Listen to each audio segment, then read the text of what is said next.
Hi everyone, Wendy here. I want to talk about something that doesn't get discussed enough. Not everyone is excited about phase 2. In fact, when Big Pop first looked at this phase, he wasn't looking forward to it at all. He had spent years eating certain foods, certain comfort foods, certain convenience foods. And with his history of chronic digestive issues, he honestly wasn't sure how he was going to make a high-protein, lower-carb approach work long-term without setting off his system. That's a concern I hear from a lot of people.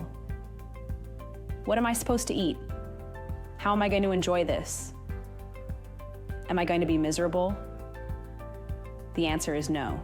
But there is usually a learning curve. One of the biggest lessons Big Pop learned during phase 2 was that success wasn't about giving up everything he enjoyed. It was about recreating the things he enjoyed using better ingredients. We call these kitchen replicates.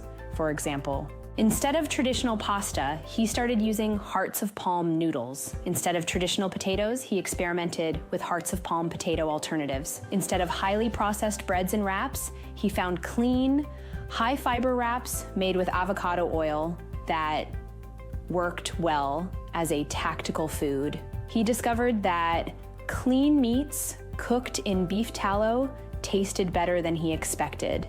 He found restaurant meals that fit the phase.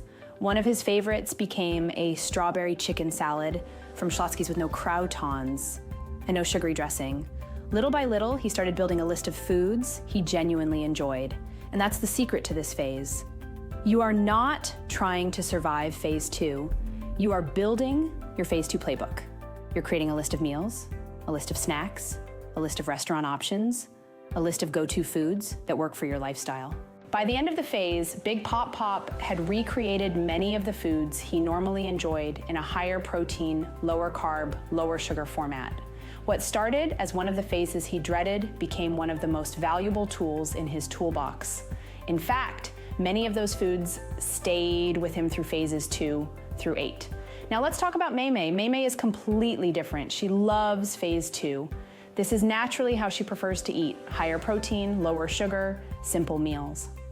For her, this phase feels easy. For Big Pop, it required more adaptation. And that's an important reminder. Not every phase will feel the same for every person. Some people will thrive in phase 2, others will thrive in later phases. The goal is not to compare your journey to someone else's. The goal is to find a version of the phase that works for you. So my challenge for you is simple. Don't focus on what you're removing. Focus on what you're building. Use Gemini. Experiment with ingredients, try new recipes, find new restaurant options, create your own list of go-to meals. Because if you can build a phase 2 eating style you actually enjoy, you'll have a tool you can use for the rest of your life. Good luck, and I'll see you in phase 3.